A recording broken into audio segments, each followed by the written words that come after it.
പക്ഷെ മനസ്സിനെ ഞെക്കുന്ന ഒരു കാര്യം അവതരിപ്പിക്കാനാണ് ഞാൻ ഇവിടെ വന്നത്. കൊല്ലം സുധിച്ചേട്ടന്റെ എക്സ് വൈഫാണ്. പ്രിൻസ് പാലസിൽ വെച്ചിട്ടാണ് ഞാൻ സുധിച്ചേട്ടനെ ആദ്യമായിട്ട് കാണുന്നത്. ആ സമയത്തൊക്കെ നല്ല ഒരു ജെന്റിൽമാൻ ലുക്ക് തന്നെ ഉണ്ടായിരുന്നു. കിച്ചു എന്നൊരു മോനുണ്ടെന്ന് പോലും പറയത്തൊന്നുമില്ലായിരുന്നു. ഏത് വർഷമായിരുന്നു അത് 2010 സമയം. അപ്പൊ ഞാൻ സുധിച്ചേട്ടനോട് ചോദിച്ചാൽ ആൾക്കാരൊക്കെ ഇങ്ങനെ ഭയങ്കര മോശമായിട്ടാണ് സംസാരിക്കുന്നത് നമ്മളെ കുറിച്ച്. ചേട്ടനെ കൊണ്ട് നടക്കുന്നെന്ന് മാത്രമല്ല പറയുന്നത്. അപ്പൊ അതുകൊണ്ട് നമുക്ക് കല്യാണം നോക്കാം. ശരി, ഞാനൊന്ന് വീട്ടിൽ അവതരിപ്പിക്കട്ടെ എന്ന് പറഞ്ഞു.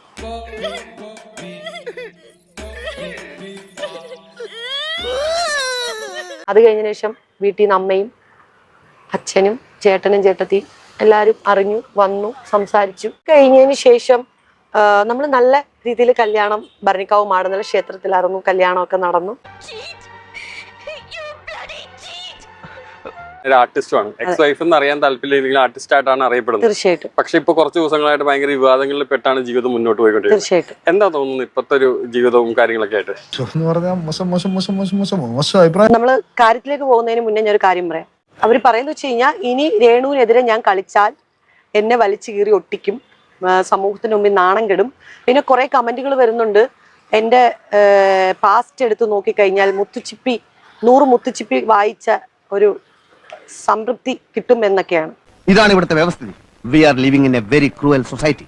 നിങ്ങൾ ഇനി ആരെ കുത്തിപ്പൊക്കിക്കൊണ്ട് വന്നാലും എനിക്ക് നോ പ്രോബ്ലം. കാരണം ഞാനും എന്റെ ഭർത്താവും ജോലി എടുത്താണ് ഞങ്ങൾ ജീവിക്കുന്നത്. നീ എന്നെ കളിയാക്കുക അല്ല, കാര്യമായിട്ട് ഞങ്ങൾ ലിവിംഗ് ടുഗദറിലുണ്ടായിരുന്ന ഒരു കഥാപാത്രത്തെ മാത്രമായിട്ടാണ് രേണുസുതി പല സ്ഥലത്തും അവതരിപ്പിക്കുന്നത്. അപ്പൊ അങ്ങനെയുള്ള ഒരു നിങ്ങൾ ഇഷ്ടപ്പെട്ട് കണ്ടു പരിചയപ്പെട്ടതിന് ശേഷം പരസ്പരം വീട്ടിൽ വന്ന് ആലോചിച്ച് വിവാഹം നടത്തി വിവാഹത്തെ ഒന്നുമല്ലാതാക്കുന്ന രീതിയിലാണ് അവർ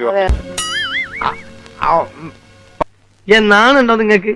അതുപോലെ തന്നെ ഇപ്പൊ താങ്കളുമായിട്ടുള്ള വിവാഹ ബന്ധത്തിലൂടെ മുന്നോട്ട് പോയിക്കൊണ്ടിരുന്ന സമയത്ത് തന്നെയാണ് കൊല്ലം സുധിയായിട്ട് അവരൊരു ബന്ധം ഉണ്ടാക്കുന്നതും അവർ പിന്നീട് ആ ബന്ധത്തിലേക്ക് മാറുന്നത്. രേണുസുതി പല സമയങ്ങളിലും സുധിച്ചേട്ടനെ യൂസ് ചെയ്യുന്നതായിട്ട് തോന്നിയിട്ടുണ്ട്, അല്ലെങ്കിൽ അദ്ദേഹത്തിന്റെ പല വാക്കുകളും ഉപയോഗിക്കുന്നത് തോന്നിയിട്ടുണ്ട്. അതൊന്നും എനിക്കറിയാൻ മേല, ഞാൻ എന്റെ സന്തോഷം നോക്കിയാ പോലെ. അദ്ദേഹത്തിന്റെ സ്പ്രേ ഉണ്ടാക്കുന്നു. ഇതൊക്കെ കാണുമ്പോൾ എന്താ ശരിക്കും തോന്നുന്നത്? നിങ്ങൾ കാണുന്നുണ്ടാവില്ല, ഇപ്പൊ അദ്ദേഹത്തിന്റെ ഷർട്ടിന്റെ സ്പ്രേ ഉണ്ടാക്കുന്നു. ആ വിഷയങ്ങളൊക്കെ കാണുമ്പോൾ എന്താ തോന്നിയിട്ടുള്ളത്? പുച്ഛം.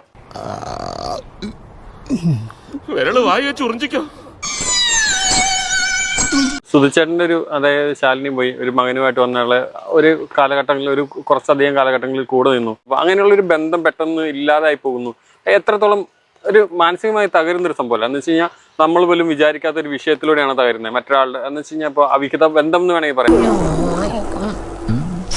എന്താ ഉറക്കം വരുന്നു.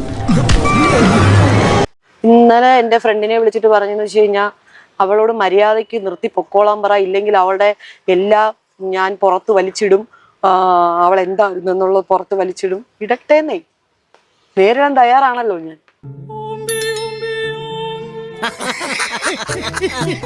அப்ப நான் பொட்டனா? நான் செய்து கொண்டிருக்கேன். நான் பொட்டனா?